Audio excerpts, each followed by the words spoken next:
department did not respond in a timely fashion. I like to concede that from the beginning. But I would like to offer an explanation for that. And the reason for that is that on June the 12th, 2015, we did receive a response from Mr. Garza stating that he wanted to have a hearing for failure to respond to a disclosure request. Upon researching that, we did find that we did have an IDR that was in the spam folder of our email account. So what we did was we did contact our IT department to confirm the circumstances, and IT did state that because of the configuration of Mr. Garza's email, it was sent to the spam folder. Since this event, we have implemented measures to prevent such actions or errors in the future. Also, I'd like to state that on that same day, once we found out about this error on our part, on June 12th, we did process the immediate disclosure request and did send him a reply on that day as well. Thank you. Which day was that? June 12th, 2015.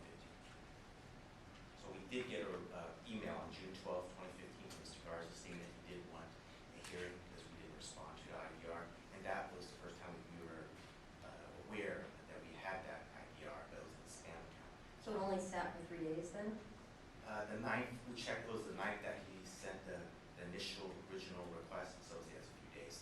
Okay, so after we found out on the 12th, we responded to him on the 12th and sent a reply to him. And so he was asking in his IDR of all four bodies for two things. One was any policies regarding sole jurisdiction by the Sheriff's Department, and then an explanation of what Code 800 is. So And the you training. didn't have anything responsive to the sole jurisdiction matter, is that right? Correct. We looked on our MOU file, we couldn't find anything for the MOU. Okay. But you did send him an explanation of the Code 800? Yes. Okay. I think we also referred him to the Sheriff's Department as well. You referred them to? Yes, for the Sheriff's Okay. Department, I believe as well. I see, okay. So normally we sit down, we call you back up, but let's just get this all done with. I come from the IT world, so you said we've implemented measures to make sure this doesn't happen. I mean, you know, this is deja vu. It's just another day at the office for a lot of us. The IDRs go in and they end up in spam, they end up in junk, their sender preferred network, their DNS dropped, their whatever. You use the words implemented measures. What measures? Did you get your IT department to open up a very specific email address that will accept everything, and it's sender preferred network, and it's reverse DNS, and it's DOS? I mean, it's, So I'm not the IT savvy, Yeah. however, I did get some indication from IT department and from the chief's office. From the chief's office, we're reviewing everything that's in the spam, so we don't miss anything that's going straight to them regarding that. So we want to ensure that's occurring, because we don't want any errors like this in the future regarding it. So that should capture everything that I could imagine regarding that side. However, on the other side of it, I am working with IT to working with them regarding keywords possibly to go in that fashion to capture in that manner. Right. However, as we know, it's not as simple as just typing a word in that effect. Yeah. So what I understand anyway. So I'm working that angle to implement some features in there to capture that. because other than what we call, hey, it's human in the system. I mean, on one of my websites, we get 500 junk messages per day. So, yeah, that's a tough one. I'm wondering if you're going to actually assign somebody to just that. It's being worked on. I can't. I'm just. Okay. I'm trying to work as best I can. I don't know. That's just my concern. Okay. I know, just very quickly, Yes. this has been a problem with other agencies too, and in our private lives as well.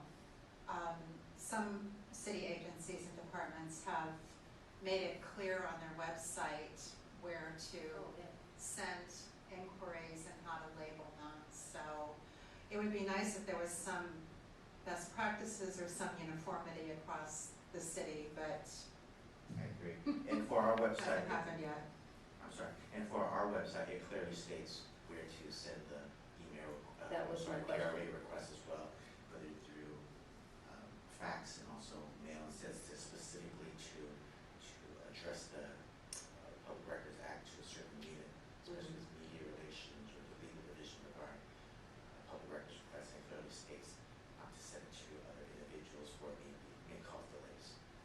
simplest way is, and we're putting a little something on the public, is to say it's an IDR. I think we have that in our bylaws, it has to say, or our rules, it has to say IDR on it. So if your junk folder or spam folder could watch for that and grab it and pop it up, and that's, Yes, I agree. yeah. I agree with Ryan. We're not gonna solve this, but your IT department does need to solve this, because I think we hear this every other month. We do, yeah, this is a common problem. Let's see if I So ask can you that. believe it? The Ministry of Sunshine is criticizing the San Francisco Police Department for its IT practices, but can't meet its 45-day requirement to hear IDRs and other things. It's been 90 days. Oh, anyway.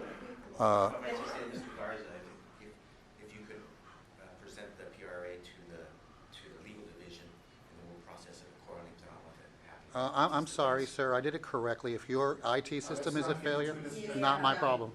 Well, he shouldn't address me then, because I will respond. Okay, Thank you, Lieutenant. Thank you. Lovely way of shifting the responsibility onto the victim. Is there a member from the Sheriff's Department present to make the... You didn't ask for facts and evidence of support of the police department. Hearing Can ex- none, let's move on to the sheriff's Yeah, department. considering they follow their rules so Good wonderfully. afternoon, Mark Nico appearing for the San Francisco Sheriff's Department. I did file a response to Mr. Garza's complaint with regard to the IDR of June 9th. I want to alert you that I did receive it on that date. I did inquire into possible relevant records. I learned that they weren't going to be readily available. On the next day, which is June 10th, I did advise Mr. Garza that they were being compiled, but that because they were in different facilities, I needed additional time and would respond when I got the records. They were immediately received on June 12th. I did respond to item number 1, which is the sole jurisdiction issue. The only records with regard to that are our MOUs with the Department of Public Health with regard to our services at their facilities. And item number 2, which is the definition of Code 800, which I did provide Mr. Garza, and I'm aware that that's all we have with regard to Code 800. I believe that we did respond in a timely and complete manner, and I can answer any questions that you have. That went pretty quickly. So can you review those dates again? You received also on? June 9th was the date of receipt. June 10th was my first response to Mr. Garza indicating that That was me, not you. June Okay. 9th, and then what? June 10th, Oh, okay. the following day, I informed Mr. Garza that the records were in different facilities and I needed to get them. June 12th was the final date that all records were received and forwarded. What was that date? June 12th. I'm sorry, numbers are like just not hitting my head today. Let's switch to colors, red. There you go. So, I thought he was on. I don't have any questions. Sounds like he was within the No. document here. I don't see any issues. All right, thank you. Do I have anybody that wants to offer any facts and evidence to support the Sheriff's Department? Hearing none, who's our next contestant? Victor? Department of Emergency Management. Okay.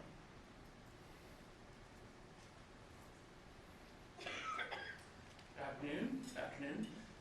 My name is Robert Smuts. I'm the Deputy Director for the Department of Emergency Management, overseeing the Division of Emergency Communication. We received Mr. Garza's request on the 9th of June. We compiled information responsive to it on the 9th, and it went out in the mail on the 10th. We didn't have a phone number to contact. We did have an email, but our normal procedure is to, if we're mailing out, we do not email CAD records or recordings. Those are only provided in hard copies, so they're available normally to pick up, or we put them in the mail. We do not mail those records. As Mr. Garza indicated, he received our correspondence on the 12th. It's the date that he had indicated he received that in the mail. I do want to mention that, so we did not have documentation for the first item. The second item, we had just a record of what the codes were, which we provided. In addition to the two things that were called out in the bullets, underneath that, he also specified this request also includes all internal documentation generated by the incident concerning this matter also. we provided records responsive to that. That was our records from our computer-aided dispatch system, our CAD, and that's the record that we print on watermark paper that we don't email. I will say we did not specify, as we should have, that we did not have records responsive to the first request and referring it to the Sheriff's Department. We should have made that referral in our correspondence. We later corrected that in a letter about a week later. But we did provide all the records that we had and sent them in the mail the day after receiving the request.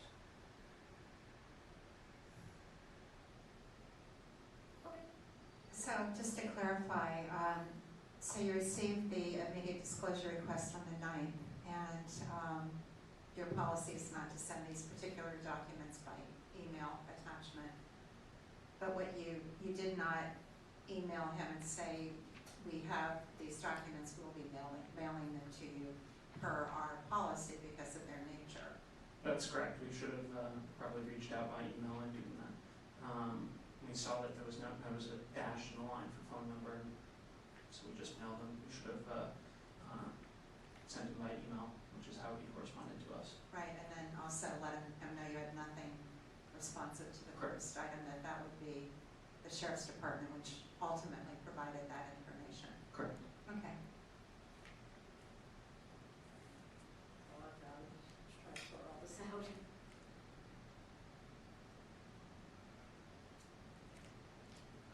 Do I have anyone that wants to offer facts and evidence to support our final respondent? No? Okay. That's it, right, it was 4. Yes. So now I'm going to open it up to the committee for any questions. I don't have any questions of the respondents. I think they were very clear about what transpired when. Mr. Garza, if you would. Is this rebuttal at this time? Or questions? Just questions, yeah. So, Mr. Garza, we've heard from the 4 different agencies, all sent representatives have explained to us their timelines. Which were misleading.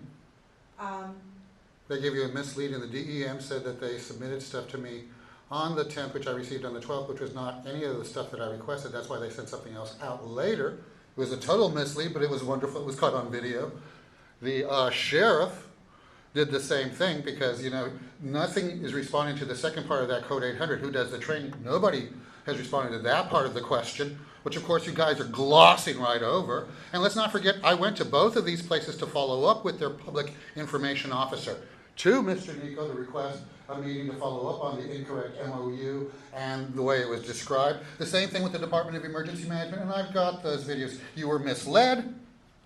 You were not given the whole truth, but this is what you get at the Ministry of Sunshine. What is your question, madam? I just wanted to clarify the record. I was going to ask you if you had received the information that you requested.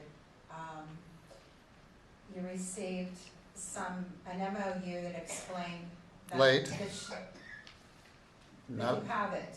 no, madam. I did not get it through the IDR process, which is what I'm here for. Well, It was an immediate disclosure request. It's supposed to be answered in 24 hours. Excuse me, we have gone over the timelines, we have an understanding of that. That it failed, correct. The only thing I'm asking you right now is, I want to know, you did receive a memorandum of understanding from the Sheriff's Department, is that correct? I did, which did not speak to sole jurisdiction, and when I tried to follow up, I was not allowed to. Excuse me, so you did receive that.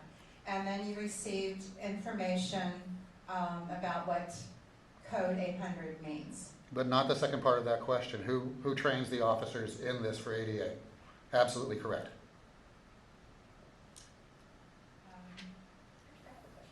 Okay.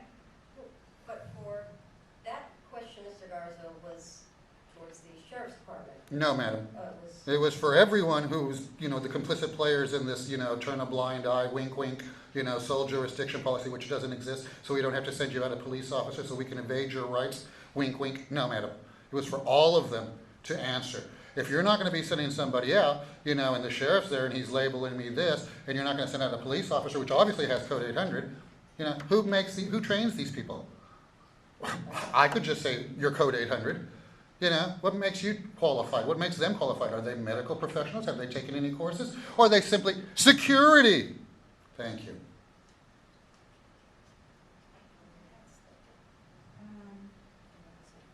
DPH, is DPH, can you answer that? I mean, who makes that declaration if in Mr. Garza's case, he was labeled code 800?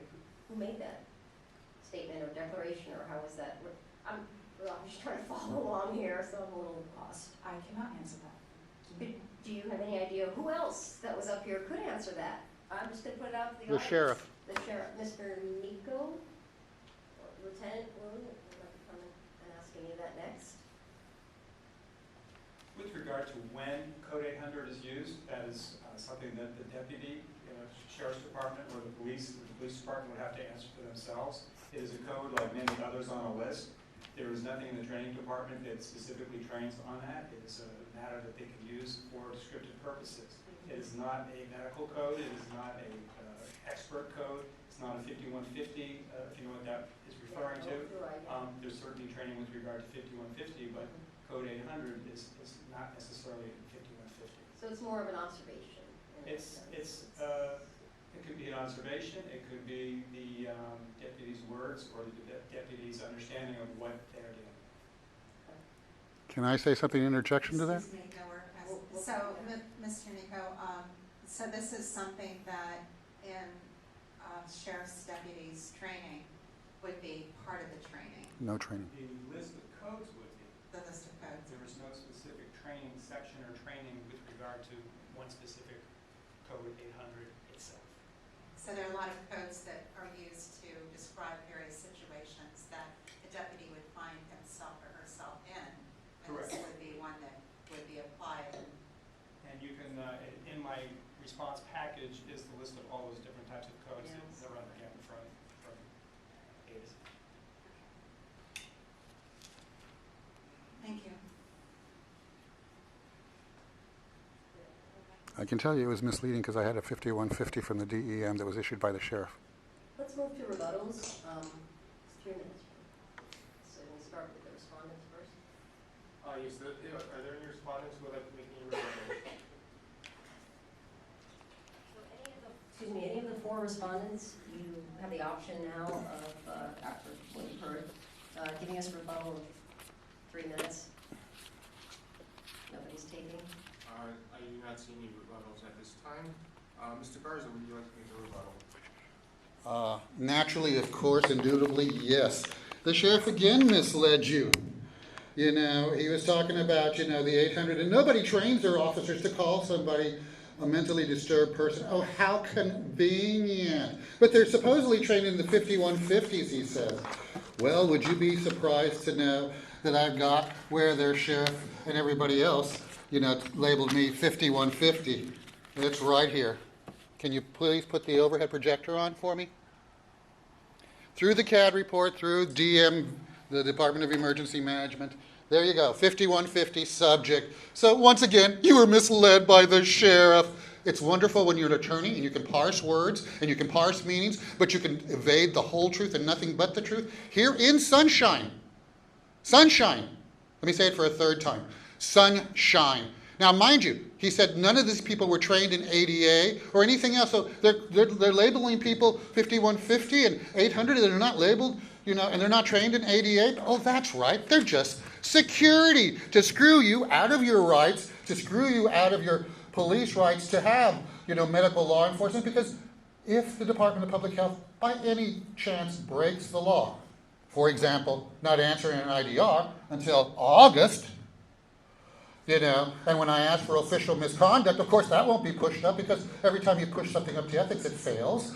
So I just want the public to know that I'm here to once again point out not only the rigged methodology, but to expose all the players, just like the vets, just like the Ultra Boys, just like all the other things that have happened, you know, where people have just winked and said, it's okay, and people's rights have been invaded. It's immoral, It's unethical, and I still haven't been answered as to who trains these people. So the next time I go down seeking my health care, the sheriff's officer could say, well, you know, he's code 800, I'm canceling the call to DEM, and DEM can say, oh, well, you know, it's sole jurisdiction, we can't send somebody out, so your rights are going to be evaded. Well, you've seen the audio and the videotape on 824 where they did just that, and I waited 2 hours. It's a wonderful illusion.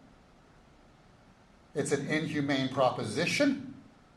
But it's nothing less than I expect from the city and county of San Francisco, because let's not forget, I've got a signed confession from where they've already broken emergency law, you know, that was signed in 2007 through the Office of Inspector General, admitting fault and guilt for having broken emergency law after they had my case thrown out of federal court with testifying from their expert witness saying that they had complied with medical law.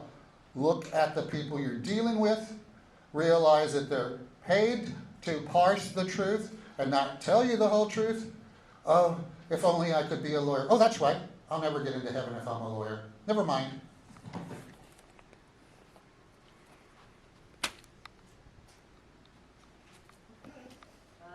The matter is with the committee Okay. for deliberation. The violation that I saw was one that DPH acknowledged that a failure to respond in a timely manner to the IDR is a violation of 6721, 21, but which one do you like? It's A, B, or C? 6721 and 6725A. right, So it A? yeah, I believe it'll be a 6725A violation. right, that's what I was gonna say, 6725A. Okay, so yeah, I'm looking at that one too. So we've got, yeah, I saw that one too. 21A, and that was for the DPH. Right, So the police. right, the police, the message went to spam, so that's technically a violation. So we, our policy has been, if there is a violation, we make a record of it. Then it's actually up to the full task force to decide what to do. Well, yes, it's ultimately up to It's me. us. Well, then it goes back to you. Well, it's me here, Chair and of it's the you there. task force, right, so, Well, today it's up to me. and Okay. In 2 weeks it'll be up to you. right, okay, so I didn't see a problem with the other. I mean, I think, the sheriff, which, no, I'm getting, it's the one that failed to, I think it was DEM, did not send an email and say, hey, you know, we're going to send you. Well, my other concern about DEM is there was also Mr. There was also mention of, and this was, you admitted that there, I'm looking at 6721C, maybe not quite assisting, or, do you see that too? There was something about not directing the requester in the right direction or something? Or am I just making this up? That would have been a help DPH. DPH could have told Mr. Garza, we don't have this. We're, Okay. DEM told me that. Robert from DEM. It was. Did you catch that? I'm getting lost. I know, me too. Let's take this one. Mr. DEM, come on up for a minute. Oh, yes. Now remember, they didn't answer the questions the first Yes. round. You had mentioned, and this is, we're just trying, we like to make records of everything. You had mentioned, and it's fine, we actually appreciate this when you tell us, that you felt that your group or your department maybe did not direct the requester in the right direction or something. We're just trying to get the facts here. Correct.